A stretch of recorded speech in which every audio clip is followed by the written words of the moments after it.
Salut tout le monde, bienvenue sur la chaîne d'Orsemera. Moi c'est Janie et aujourd'hui je vais vous montrer comment jouer à l'Orcana, un TCG de Ravensburger. Un TCG c'est quoi? C'est un trading card game, donc vous pourrez vous échanger des cartes et même en collectionner pour améliorer votre deck si vous voulez être très compétitif. Mais en milieu familial, vous pouvez très bien acheter ce qu'ils appellent un starter deck. Donc ça, c'est les decks de départ préconstruits. Chaque personne en a un et vous jouez comme ça, il n'y a pas de problème. C'est juste les personnes plus compétitives qui vont avoir tendance à s'acheter des booster packs. Ça, c'est des packs individuels de 12 cartes. Donc, vous pouvez améliorer votre deck avec ça. Puis, il y a même des singles qui se vendent à l'unité. Donc, ça aussi, là, ça peut être utilisé là, pour améliorer un petit peu le deck. Donc, au fond, vous allez avoir votre deck, votre fameux paquet de cartes de 60 cartes. Vous pouvez en avoir plus, mais c'est pas vraiment conseillé parce qu'au fond, vous allez diluer votre jeu. Vous aurez moins de chances d'avoir les cartes que vous voulez s'il y en a trop dans votre paquet. Et aussi, vous pouvez jouer avec une ou deux couleurs d'encre. Normalement, le monde joue avec 2 couleurs d'encre pour pouvoir avoir plus de chances de combo et de synergie intéressante. Donc, je vous présente les différentes encres que vous voyez à l'écran. Vous avez les encres ambre, améthyste, émeraude, rubis, saphir et acier. Et voici ici un exemple des cartes de chaque couleur. Donc maintenant, je vais vous montrer comment interpréter une carte de l'Orcana. En voici une. Premièrement, vous pouvez voir la couleur de la carte et son symbole sur la ligne horizontale. Les petits motifs à droite, c'est ça les lures. Comme j'expliquais plus tôt, c'est en obtenant 20 de ces lures avant votre adversaire que vous gagnez la partie. Ici, vous avez le nom du personnage, dans ce cas-ci Simba, ainsi qu'un nom de version, Protective Cub. Ici, c'est le coût en ressources de la carte. La ressource du jeu, c'est l'encre. Donc, cette carte coûte 2 encres pour la jouer. On voit ici le symbole de l'encrier. Je trouve que ça ressemble à une couronne d'or. Ce symbole signifie que vous pouvez transformer ou sacrifier cette carte pour la changer en encre, ce qui vous fera une ressource de plus pour le reste de la partie. S'il n'y a pas ce symbole, comme là, il n'y a pas le symbole doré, cette carte est non ancrable, vous ne pouvez pas la transformer en ressource. Ici, c'est la force du personnage. Là, c'est la défense du personnage. Aussi, il l'appelle la volonté. Donc, quand ça tombe à 0, le personnage est banni et s'en va dans la défausse du jeu.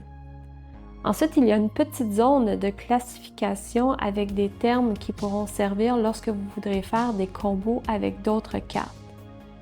Ici, vous avez les effets et habiletés de la carte. Là, c'est l'icône de rareté de la carte. Finalement, vous avez droit à un maximum de 4 copies identiques de la même carte dans un deck. Par exemple, si vous jouez Acier, vous pouvez avoir 8 Simba, mais pas plus que 4 Simba Return King et pas plus que 4 Simba Rightful Heirs.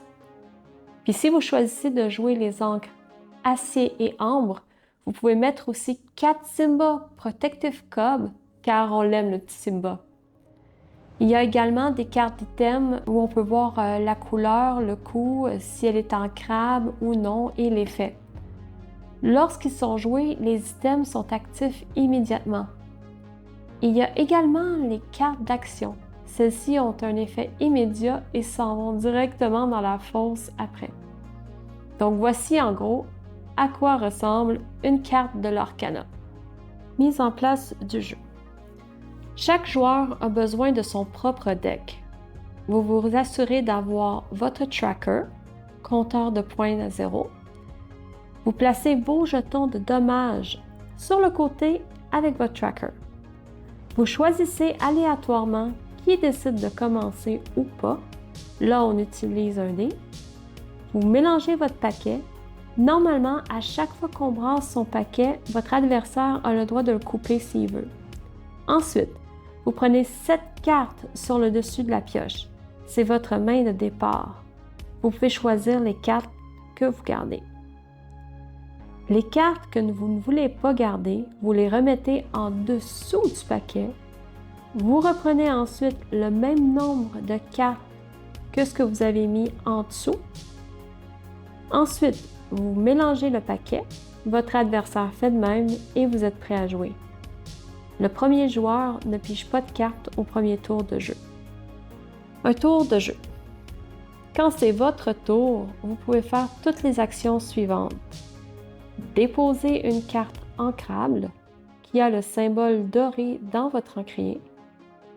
Dépenser une ou des encres pour jouer soit un personnage, un item ou une action. Incliner un personnage pour l'utiliser. Incliner un item pour l'utiliser. Vous pouvez faire ces actions dans l'ordre que vous voulez. Sauf indication contraire, vous ne pouvez pas remettre plus d'une encre dans votre encrier et vous ne pouvez pas utiliser un item ou un personnage 2 fois dans le même tour. Vous pouvez également jouer des actions en payant le coût en encre. Déposer une encre.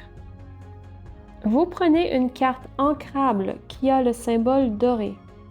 Vous la montrez à votre adversaire pour prouver qu'elle est bien ancrable et vous la retournez face cachée, puis vous la déposez dans votre encrier en bas de la zone de jeu en position Ready. Donc, vous pouvez l'utiliser pendant le même tour. Jouer un personnage. Vous inclinez le nombre de cartes d'encre correspondant au coût de la carte à jouer, puis vous la déposez dans la zone de jeu. Vous placez la carte, mais vous n'avez pas le droit de l'utiliser car l'encre n'est pas sèche. Vous devez attendre le tour suivant. Lorsque l'encre a séché, vous pouvez utiliser vos personnages. Combat. Vous pouvez défier un personnage adverse qui est vulnérable. Donc, il faut que la carte ait été inclinée. Donc, si j'ai envie que Simba attaque le sergent Tib, je vais incliner Simba. Simba va faire 2 dégâts au sergent Tibbs parce qu'on voit que son attaque est de 2. Mais, techniquement, ça n'aurait pas été nécessaire de mettre les jetons parce que le sergent Tib a juste 2 de vie. Donc, c'est sûr qu'en faisant une attaque de 2, le sergent Tib y est banni. Mais dans le jeu de l'Orcana, les dégâts sont simultanés. Ça veut dire que le sergent Tib a le temps lui aussi de faire ses dégâts. Donc, ces 2 d'attaque, il va le faire aussi à Simba. Donc, Simba va se retrouver avec 2 de dégâts, mais il avait 3 de volonté ou 3 de défense si on préfère. Donc, il est encore en vie. Sergent Tib, lui, il est retourné dans la défausse du joueur adverse. Il faut comprendre aussi que Simba ne va pas guérir naturellement avec le temps. Il y a d'autres cartes, il y a d'autres items qui vont pouvoir l'aider à faire ça, mais pas sans rien faire, comme ça. Utilisez une habileté de la carte.